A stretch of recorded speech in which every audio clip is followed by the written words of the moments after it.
While I was training in Tokyo, my boss gave my hard-earned promotion to his unqualified niece to keep her from moving away. When I returned, he smirked. "Thanks to your absence. Family comes first around here." I smiled back and he barked. "What's so amusing?" His confidence crumbled when I revealed.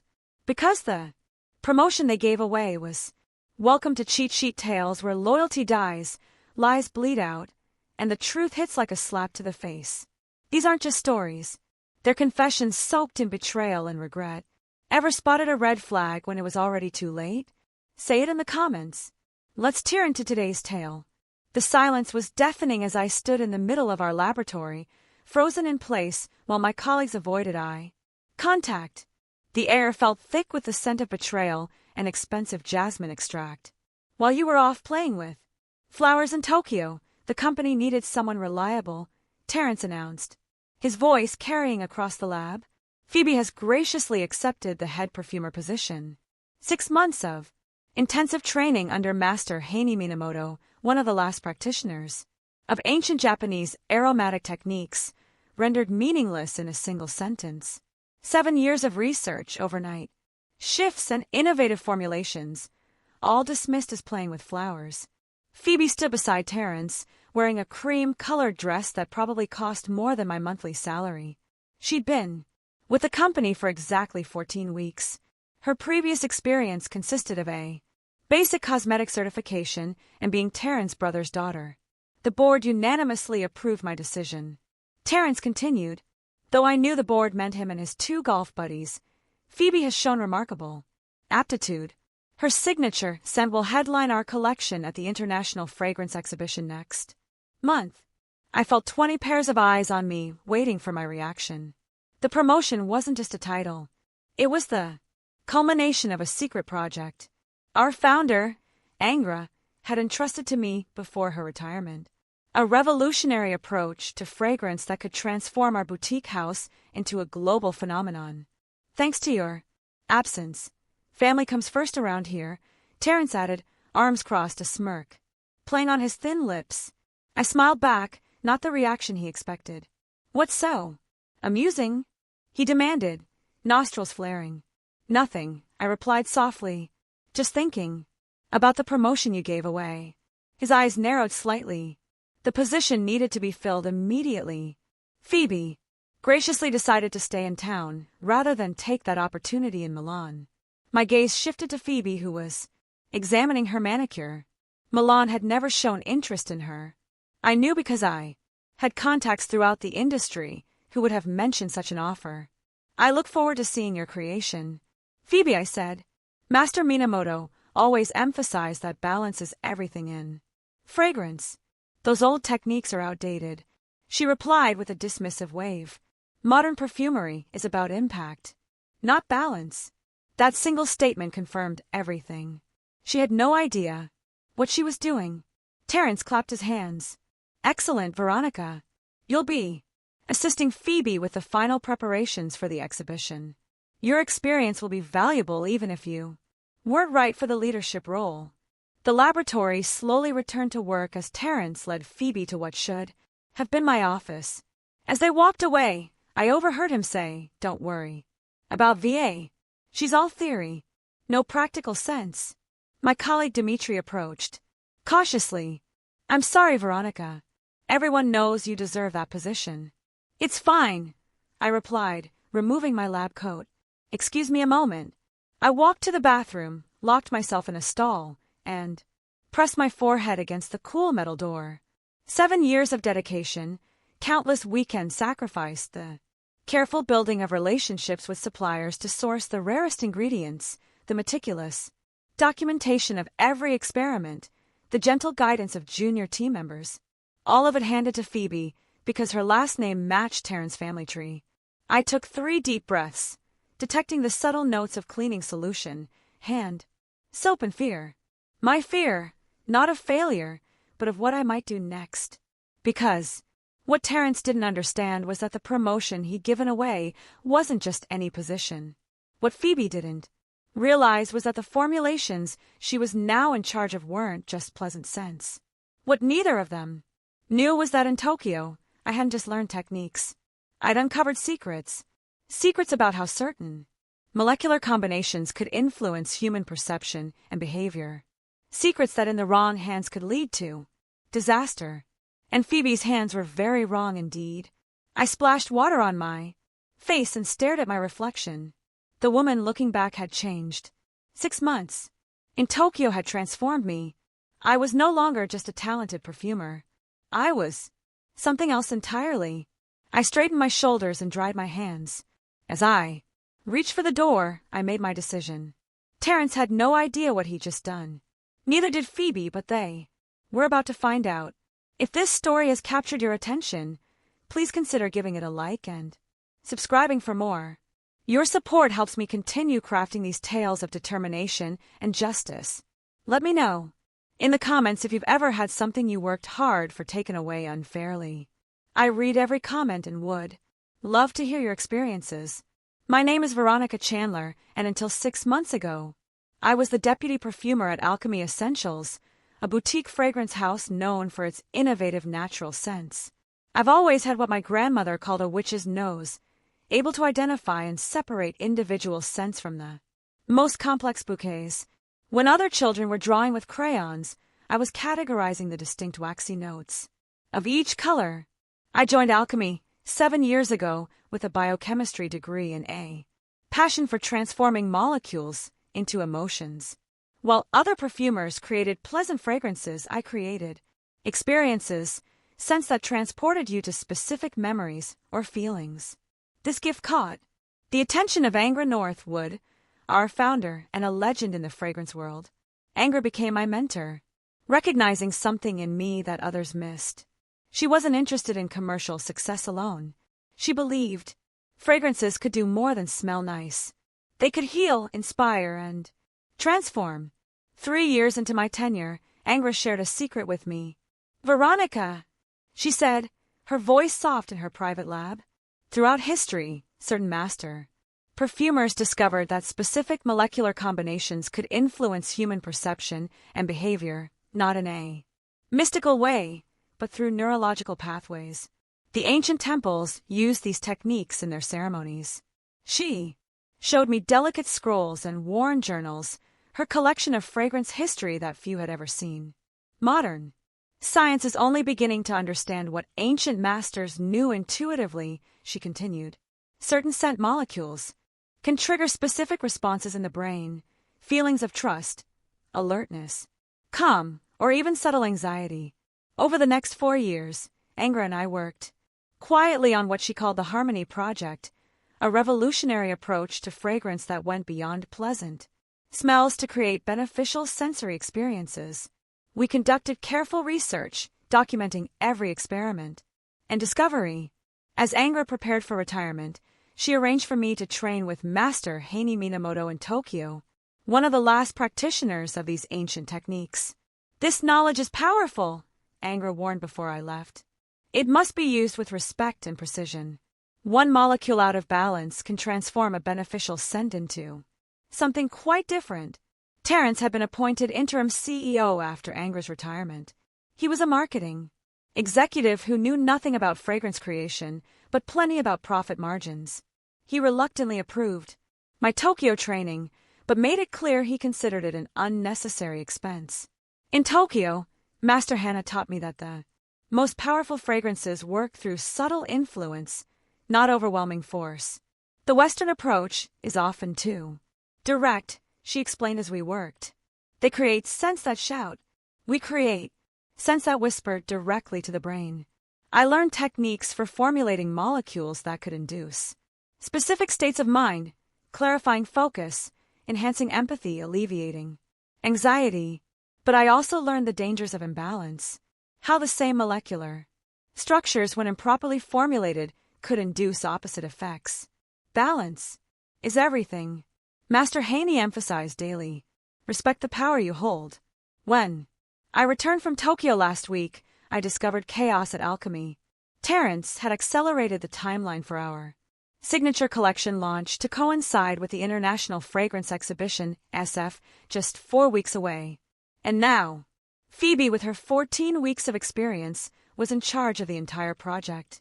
After the announcement of Poe's promotion, Dmitri filled me in on what had happened during my absence. She changes formulations without testing, he whispered as we worked in the lab. She doubles concentrations because she thinks scent should be stronger.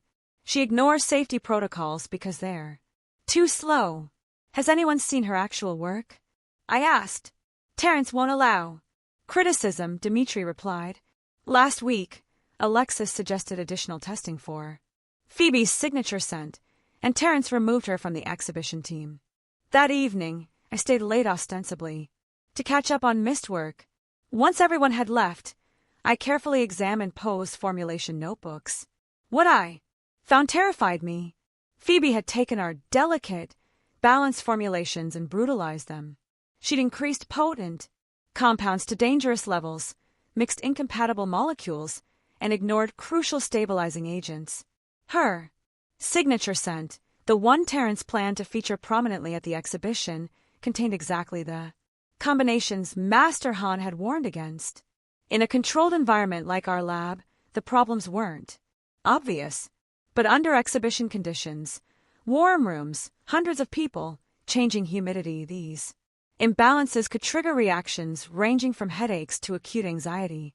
I sat back, stunned by the potential disaster looming. Buyers, critics, and industry leaders would all be exposed to these unstable compounds. The reputation Angra had built over decades could be destroyed in an evening. I had 3 options. Tell Terrence, who wouldn't listen, quit and protest, which wouldn't help anyone, or find another way. The next morning, Phoebe summoned me to her new office, my intended office. Terrence says you should assist me, she said without looking up from her phone. I need you to prepare sample vials of my signature scent for the exhibition preview. Of course, I replied. May I review your final formulation first? Sometimes certain compounds require special handling for events. She shrugged and pushed a notebook toward me. Whatever. Just make sure it smells exactly like my prototype. Terrence says this scent will define the company's future. On that point, at least we agreed. Over the next 3 weeks, I became Phoebe's shadow. I offered suggestions that she mostly ignored.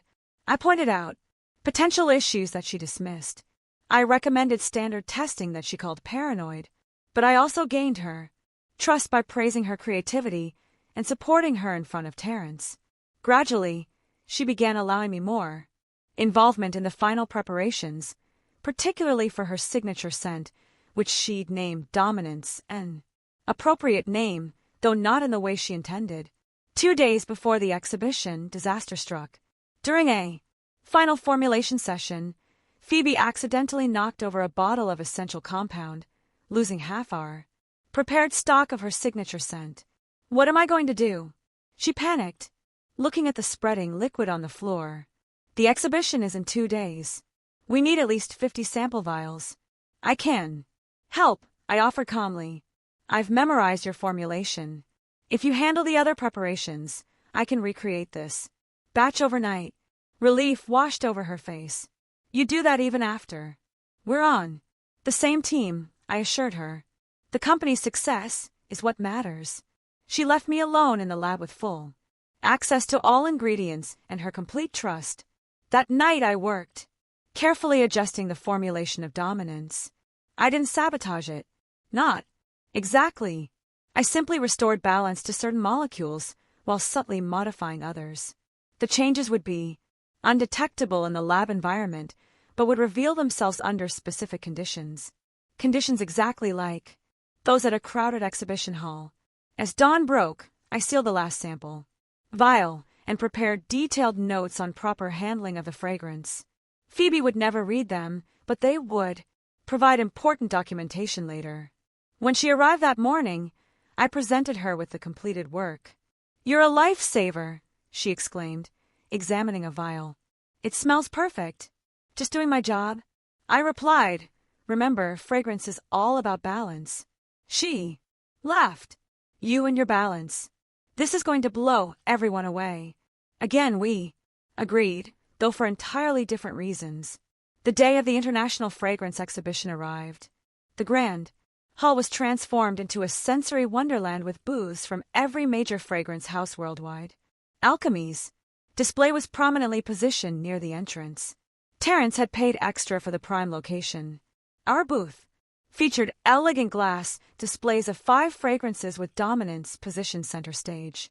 The marketing materials praised it as a revolutionary approach to modern fragrance and the future of alchemy essentials. Terrence arrived in an expensive suit, Phoebe beside him in a designer dress.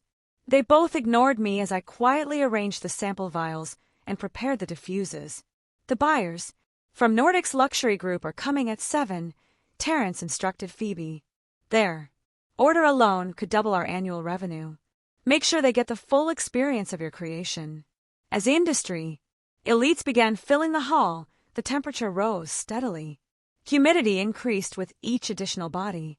Exactly the conditions needed for what was about to happen. Phoebe began enthusiastically spraying her signature. Sent for anyone who approached our booth. For the first hour, everything seemed fine. The scent was pleasant, enough in small doses and initial exposure. But as the molecules dispersed throughout the warm, humid environment, they began to transform, just as Master Hannah had taught me they would. The first sign that something was wrong came from a renowned critic who had been hovering near our booth for several minutes. She wrinkled her nose and stepped back, consulting her notes with a confused expression. "Is there something else being diffused nearby?" she asked, looking around. "I'm getting an unusual undertone." Phoebe laughed nervously. "That's just the complexity of my creation. Many layers reveal themselves over time." The critic nodded uncertainly and moved to a neighboring booth. Within 30 minutes, a pattern emerged. People would approach our display with interest, spend a few moments sampling the fragrances, then inexplicably drift away with vague excuses. Some rub their temples, others loosen their collars. A respected buyer from Paris circled back after leaving our area. "There's something distinctive about this scent," she said, struggling to find the right words. "It reminds me of something, but I can't place it." What she couldn't articulate was that the scent was triggering a subtle neurological response, a barely perceptible feeling of unease, not enough to recognize consciously, but sufficient to make people instinctively want to distance themselves. Phoebe, growing increasingly desperate as potential buyers kept drifting away, began spraying more of her signature. Sent into the air, this only intensified the effect. "I don't understand," she whispered to Terrence. Everyone loved it in the office tests. Terrence's confident smile had faltered. The Nordics representatives were due in 20 minutes, and our booth was noticeably less crowded than our competitors. "Use the diffuses," he commanded. "Maybe people just need more exposure." I watched silently as Phoebe activated the electronic diffuses, releasing a steady stream of dominance into our area. The molecular concentration in the air increased, pushing the effect from subtle unease to something more pronounced. A jewelry designer from the adjacent booth approached Terrence. "I don't mean to intrude, but is there something wrong with your fragrance? My clients are asking if there's a problem with the ventilation in this section." Terrence glared at her. "Absolutely not. This is a revolutionary scent created by our head perfumer." "Well, it's making people uncomfortable," she persisted. "Several have mentioned feeling anxious or getting headaches." As if to confirm her point, a journalist nearby suddenly pressed his hand to his forehead and quickly walked toward the exit. Panic flashed across Terrence's face. He turned to Phoebe. "What's happening?" "I don't know," she hissed. "It smelled perfect in the lab." The exhibition director was now approaching our booth, accompanied by 2 concerned-looking staff members. In the background, I noticed several attendees pointing in our direction. While speaking to security personnel, "Mr. Harrison," the director addressed Terrence formally. "We've received multiple complaints about irritation coming from your display area. If there's a problem with your samples—" "There is no problem," Terrence insisted, his voice rising. "This is sabotage from our competitors." The director looked skeptical. "Nevertheless, if the complaints continue, we'll need to shut down your booth for safety reasons." As he walked away, Terrence rounded on his staff. "Find out what's happening now." Dmitri cautiously approached with a testing strip. The molecular structure seems to be changing in this environment. The base notes are intensifying inappropriately. That's impossible, Phoebe snapped. I followed all the standard protocols. This was my moment. I stepped forward. May I? Without waiting for permission, I took the testing strip from Dmitri and examined it carefully. The heat and humidity are destabilizing certain molecules in the formulation. This combination, I pointed to a specific compound in Phoebe's notes, becomes volatile under these conditions. How would you know that? Phoebe demanded. It's one of the primary principles taught in Tokyo, I replied calmly. Master Minamoto emphasized that certain molecular combinations must be balanced with stabilizing agents, especially for public exhibitions where environmental factors can't be controlled. The color drained from Poe's face as understanding dawned. She hadn't just created a bad fragrance, she had created an actively problematic one. And now, hundreds of industry professionals were experiencing the results. Terence looked between us, desperation evident. In his eyes, the Nordics representatives had just entered the hall. Can you fix it? He asked me, his earlier smugness entirely gone. I hesitated, allowing the moment to stretch. Possibly. I would need to introduce a counteracting agent to neutralize the problematic compounds. Do it, he ordered. Whatever you need. I'll need access to the reserve ingredients in our supply case, I said. An authorization from the exhibition director to diffuse a neutralizing agent throughout the section. Terence immediately pulled out his phone to call the director while Phoebe watched helplessly, her career crumbling before her eyes. I retrieved my personal case from beneath our display table, a special kit I had prepared specifically for this scenario. Inside were several vials of precisely formulated scents, each labeled with Japanese characters. The exhibition director arrived quickly, alarmed by the growing situation. What exactly is happening here? He demanded. I explained in technical terms how certain molecular combinations could become unstable under specific environmental conditions. I described the subtle neurological effects such compounds could trigger and emphasized that while uncomfortable, they weren't dangerous. I've prepared a neutralizing agent, I concluded, holding up a crystal vial containing an amber liquid. It will stabilize the existing compounds and eliminate the negative effects. The director, a former chemist himself, nodded in understanding. How quickly will it work?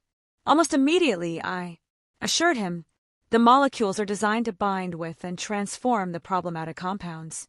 With his authorization, I uncapped the vial and carefully added its contents to the exhibition hall's central diffusion system. Within minutes, the subtle atmosphere of anxiety began to dissipate. People who had been avoiding our section gradually returned, their expressions relaxing. What they were experiencing now was the true art I had learned in Tokyo, a perfectly balanced composition that created a sense of mental clarity and emotional calm. Not overpowering, not manipulative, but gently supportive of the natural human state. The Nordics representatives, who had been waiting cautiously at the periphery, finally approached our booth. What exactly happened here? Their lead buyer asked Terence.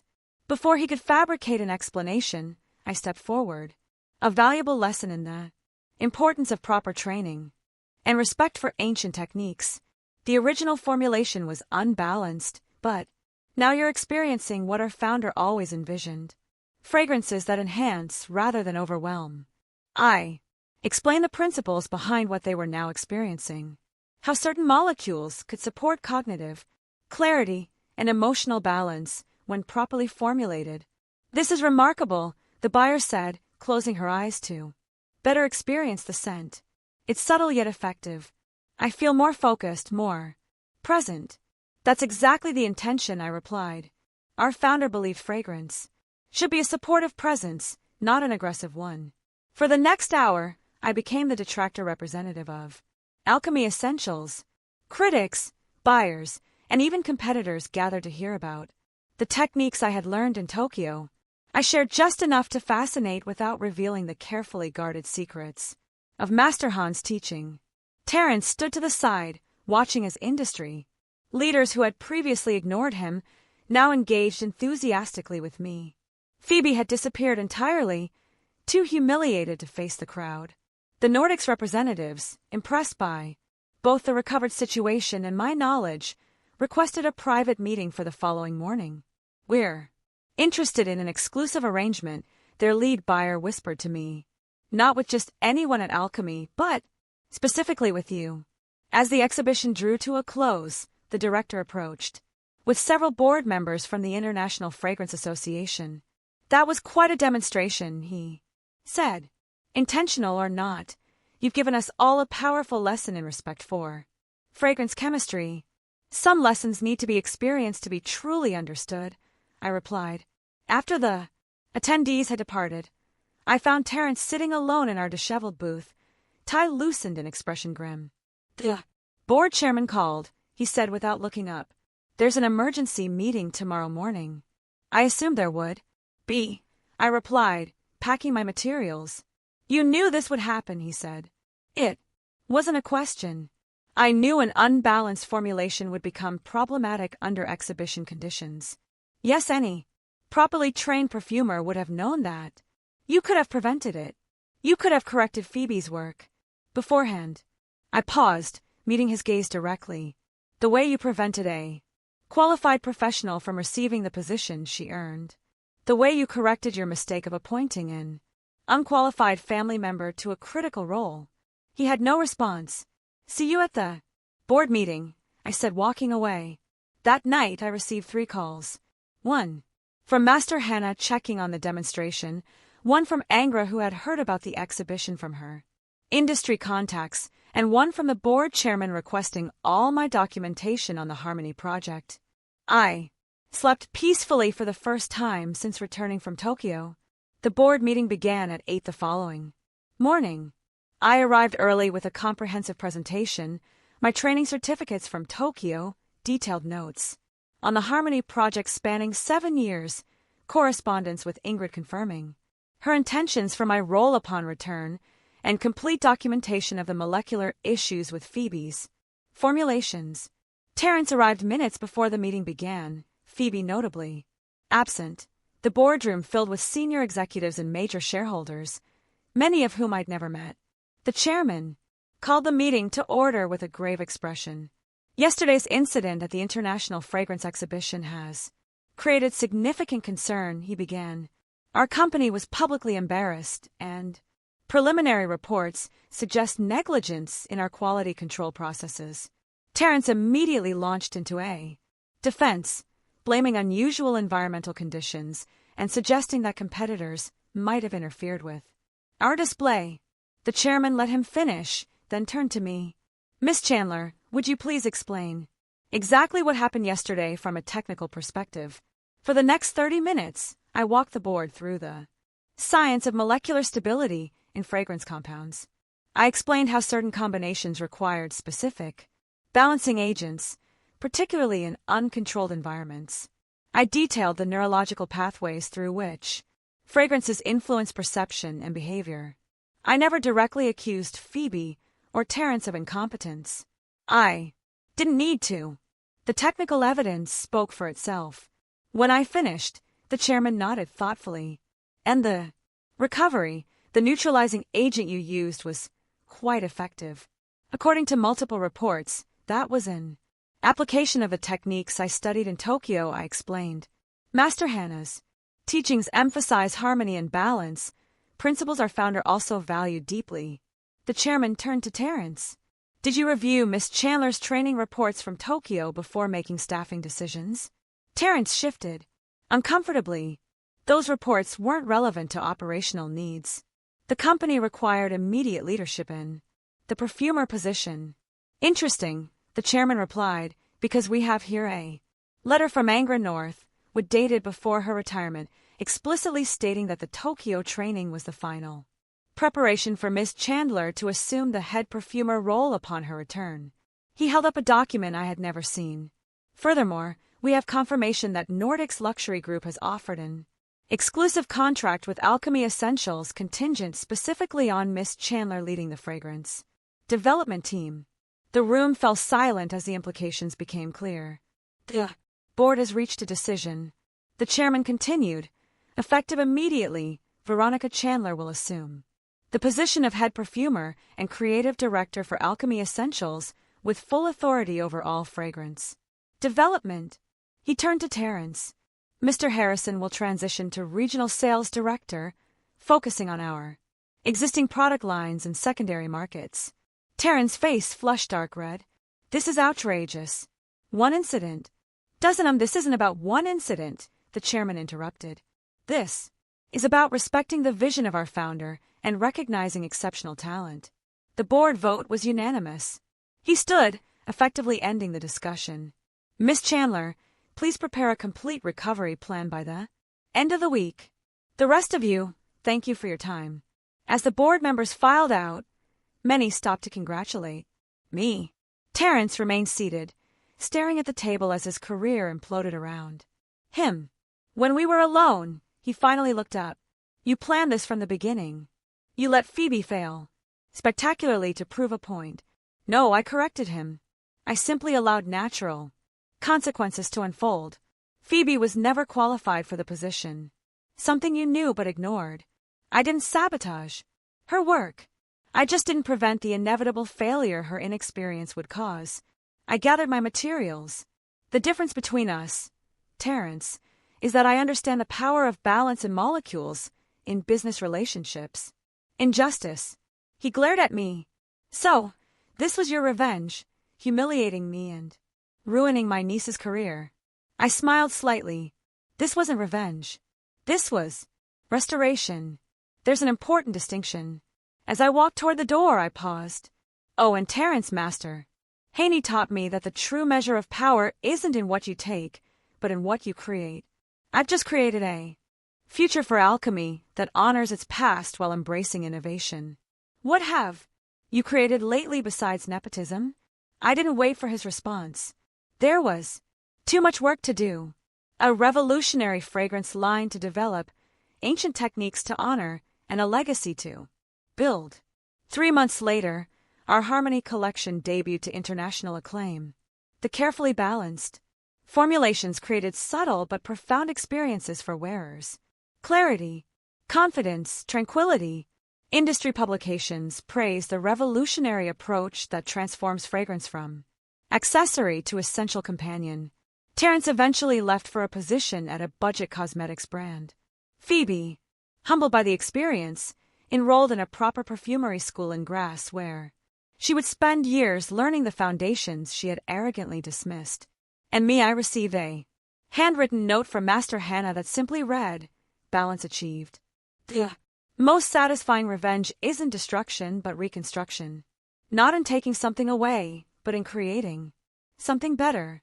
Not in burning bridges, but in building new paths that lead exactly where you were always meant to go. If you enjoyed this story of justice finally being served, please hit the like button and subscribe for more tales of persistence and triumph. Have you ever had to watch someone unqualified take a position you deserved? Share your experience in the comments. I find that sometimes the sweetest victory comes from simply being patient, while incompetence reveals itself naturally. Your support means everything to storytellers like me.